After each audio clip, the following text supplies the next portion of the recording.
Most men walk through life believing that when it comes to attraction, they are the ones who must take all the risk.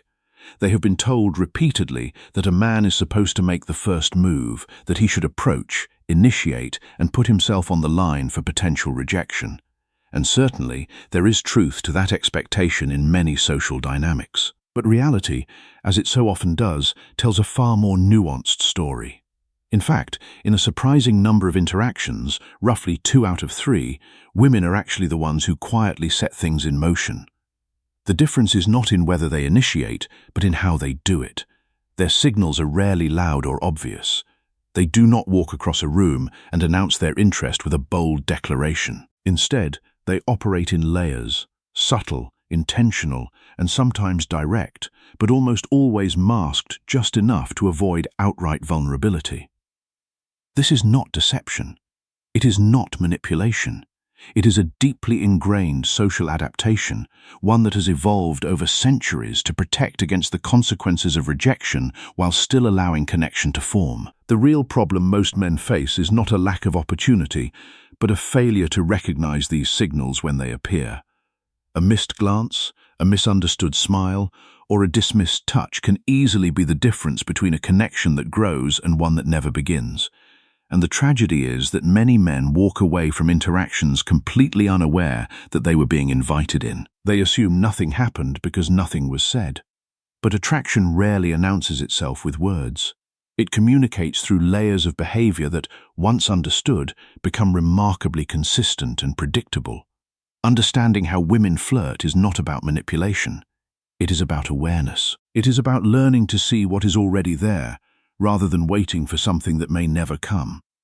Once a man begins to see the patterns, what once seemed confusing starts to make sense. The randomness dissolves, the uncertainty fades, and suddenly he is no longer guessing, he is observing. To make this easier to grasp, we can break women's flirting behavior into 3 major categories: subtle flirting, intentional flirting, and direct flirting. Each one builds upon the other, moving from quiet signals that are easy to miss to more obvious expressions of interest that are harder to ignore. This progression is not random. It follows a natural logic of increasing comfort, safety, and mutual engagement. A woman does not typically jump from subtle glances to direct invitations. She escalates gradually, testing the waters at each level to gauge his response. And if he responds positively, she moves forward. If he misses the cue, she may pause, retreat, or move on entirely.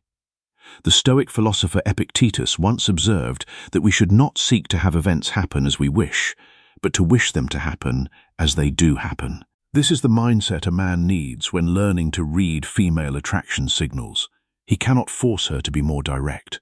He cannot demand that she speak plainly. But he can learn to see what she is already communicating, and in doing so, he can respond with awareness rather than confusion. Let us start with the most overlooked and perhaps the most important category: subtle flirting. In the earliest stages of interaction, women rarely use words to express interest. Instead, they rely heavily on body language and non-verbal cues. These signals are easy to miss if a man is not paying attention, but once he knows what to look for, they become surprisingly consistent and revealing. Imagine a simple conversation between 2 people who have just met. Nothing dramatic is happening. They are just talking about work, hobbies, or random daily experiences. But if one observes closely, one might notice something deeper unfolding beneath the surface. For example, one of the most common signs is the head tilt. It seems insignificant, almost trivial, but in human psychology, tilting the head slightly to the side signals openness, warmth, and curiosity. It exposes the neck, which is a vulnerable area, and that subconsciously communicates trust and comfort. When a woman tilts her head while listening to a man, she is not just adjusting her posture. She is signaling that she feels safe enough to be vulnerable in his presence. Another subtle but powerful cue is prolonged or unusual eye behavior. If a woman briefly closes her eyes while smiling or maintains eye contact just a little longer than what feels normal, it is not random. In the animal world, closing one's eyes around another creature indicates trust. Even domesticated cats use a slow blink, often called a cat kiss, to show affection. Humans carry echoes of this primal behavior. When a woman feels safe and intrigued, her eyes often reflect it before her words ever do. She may hold his gaze for an extra second, or she may look away and then glance back quickly. These are not nervous tics. They are invitations, subtle but real. The Stoic philosopher Seneca wrote that the greatest obstacle to living is expectancy, which hangs upon tomorrow and loses today. A man who is always expecting a woman to make her interest obvious may miss the quiet signals she is sending in the present moment. He is waiting for a declaration that may never come, while ignoring the invitations that are already there.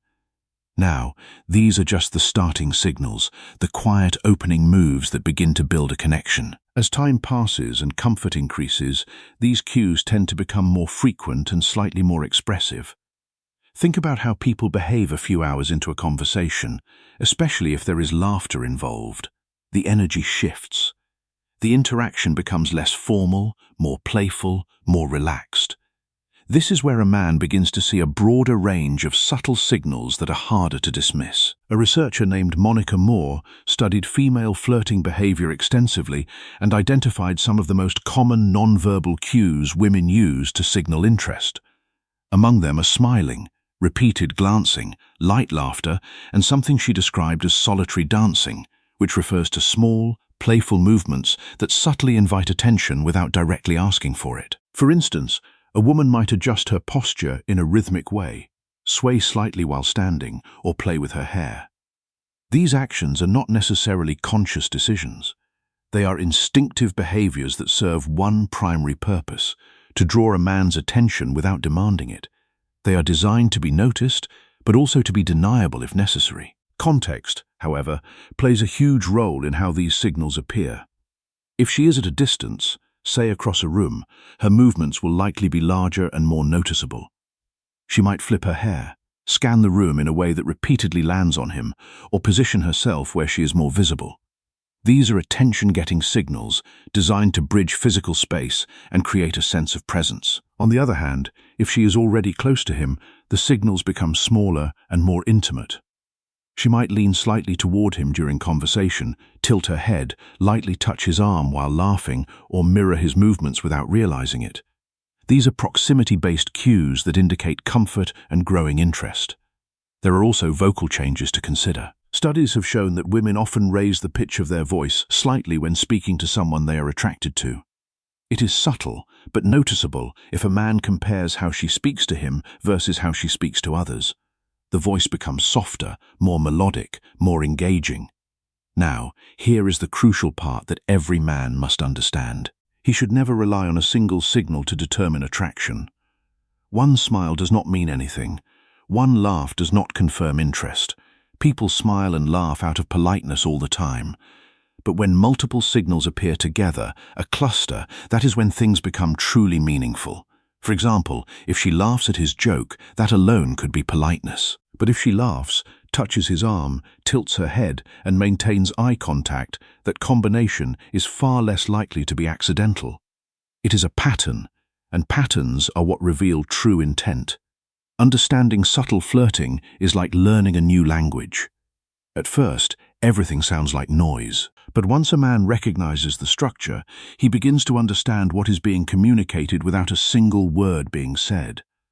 The Roman Emperor Marcus Aurelius wrote that the soul becomes dyed with the color of its thoughts. When a man trains his mind to see these patterns, his perception shifts. He stops seeing random behavior and starts seeing communication. And that changes everything. Now we move into a more deliberate level of interaction, intentional flirting. At this stage, the signals are no longer purely instinctive. They carry intention. But even here, there is still a level of ambiguity that can be confusing. This raises an interesting question that many men have asked themselves. Why do not people just say what they feel directly? Why not simply say, "I like you"? The answer lies partly in human history and social dynamics. In earlier times, communities were much smaller.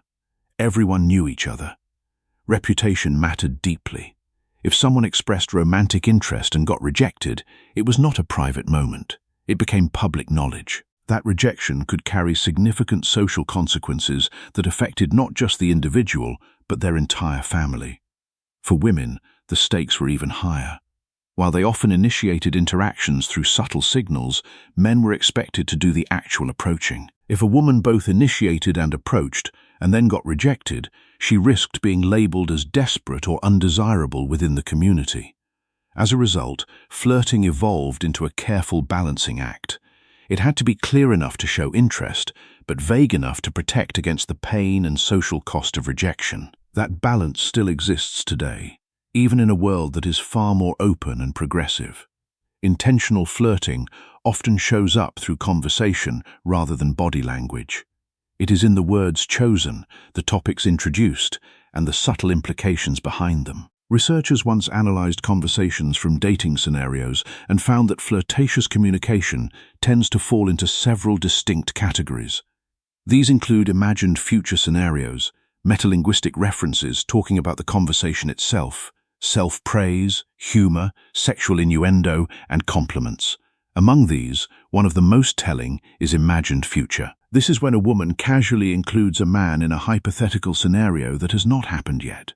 For example, she might say, "We should try that restaurant sometime," or "If we ever travel, you would probably be the one getting us lost," or "You seem like someone I would have fun going to a concert with."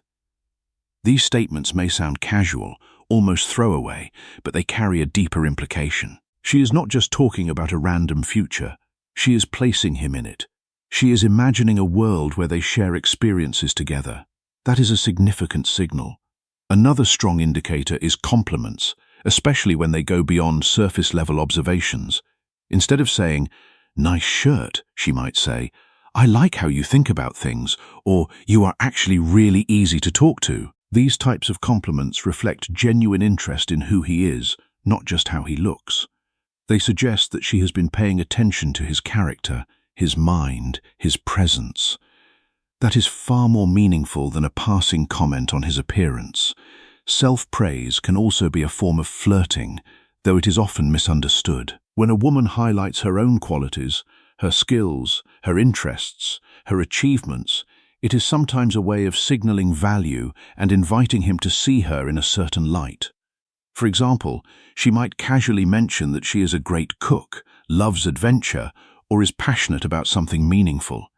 It is not just information, it is positioning. She is showing him who she is and inviting him to take notice.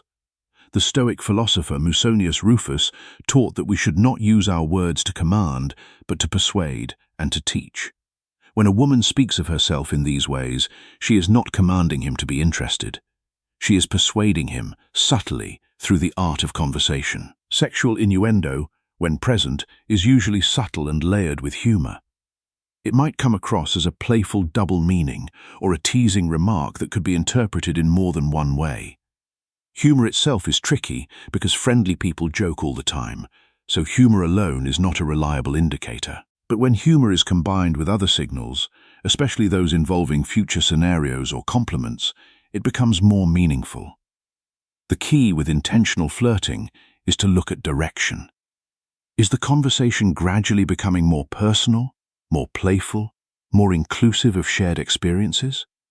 If yes, then it is likely not just politeness, it is progression. Another important aspect of intentional flirting is what researchers call metalinguistic references, which simply means talking about the conversation itself.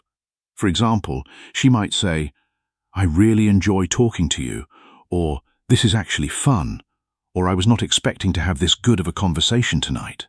These statements highlight the interaction itself as something positive and noteworthy. They are not just about the topic at hand. They are about the connection forming through the exchange. And that is a powerful signal. Now we arrive at the third and most obvious category, direct flirting. This is the most visible level, but also the least common, at least in the early stages of interaction. Direct flirting usually emerges only after a certain level of comfort and interest has already been established. It is the culmination of the earlier signals, the moment when the ambiguity begins to fade and the intent becomes clearer. To understand this level better, it helps to look at a broader example that illustrates how women navigate the balance between vulnerability and expression. Consider the story of Marilyn Monroe. Before she became an icon, she was just another face in a difficult environment. At one point, she noticed something interesting. After wearing a tighter sweater one day, she suddenly attracted more attention from boys at school. It was a simple change, but it revealed something powerful about human behavior. Appearance could influence behavior. But Monroe did not stop there. When she entered Hollywood, she realized that beauty alone was not enough. There were many beautiful women. To stand out, she needed something else.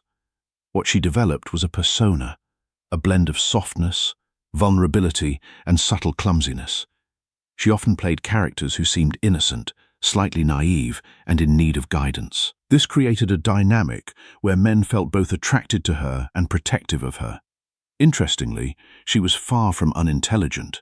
In fact, she was known to be highly perceptive, but she understood something fundamental about attraction. Emotional engagement matters more than raw presentation. People are drawn to those who make them feel something. This ties into a broader concept about how women express direct interest.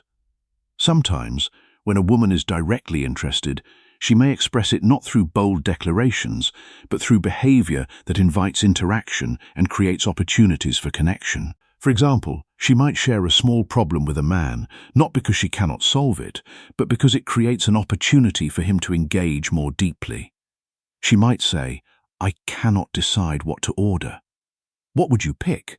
Or, "My phone is acting weird. Do you know how to fix this?" These moments are not always about the problem itself. They are about creating a reason for him to step in, to help, to connect. They are invitations framed as questions, opportunities disguised as needs. In other cases, direct flirting can appear as clear attention. She might prioritize spending time with him, initiate conversations more frequently, or openly express enjoyment of his company. At this stage, the ambiguity decreases significantly. The signals become harder to dismiss because they are more frequent, more consistent, and more obviously directed at him. However, even direct flirting can still carry traces of subtlety. It is rarely as blunt as a spoken declaration of interest. Instead, it often feels like a steady increase in openness, engagement, and intentionality. She is not hiding her interest, but she is also not shouting it from the rooftops. She is letting him see it, gradually, in a way that feels safe for both of them. Understanding these three levels, subtle, intentional, and direct, fundamentally changes how a man interprets his interactions with women. What once seemed random becomes structured. What once felt confusing becomes predictable. He starts to see the progression. He notices when a woman is testing the waters with a glance or a smile. He recognizes when she is moving into more intentional territory with playful conversation and future references. And he knows when she is being direct, when she is creating opportunities for him to step in and take action. The philosopher Hierocles, a lesser-known Stoic, wrote that we should approach others as we would approach ourselves, with patience and understanding. When a man approaches the study of female attraction signals with patience and understanding, he stops feeling frustrated and starts feeling informed. He stops guessing and starts knowing. But perhaps the most important takeaway from all of this is that attraction is rarely communicated through a single moment. It is not a lightning strike. It is not a sudden, unmistakable bolt of clarity. It is revealed through patterns, through the accumulation of signals over time, through the consistency of engagement and the subtle shifts in behavior that indicate growing interest. If a man trains himself to notice those patterns, the clusters of behavior, the shifts in tone, the consistency of engagement, he will find that he is no longer guessing. He is observing. And when he can observe clearly, he stops missing opportunities that were right in front of him all along. He stops walking away from conversations thinking nothing happened, when in fact everything happened. He just did not see it. The Stoic philosopher Cleanthes, who succeeded Zeno as the head of the Stoic school, wrote that the fates guide the willing, but drag the unwilling. A man who is willing to learn, willing to observe, willing to set aside his assumptions and truly see what is being communicated, will find that the world opens up to him in ways he never expected. He will find that opportunities were never as rare as he thought. They were simply invisible to him because he did not know how to look. So the next time a man finds himself in a conversation with a woman, he should not wait for a bold declaration.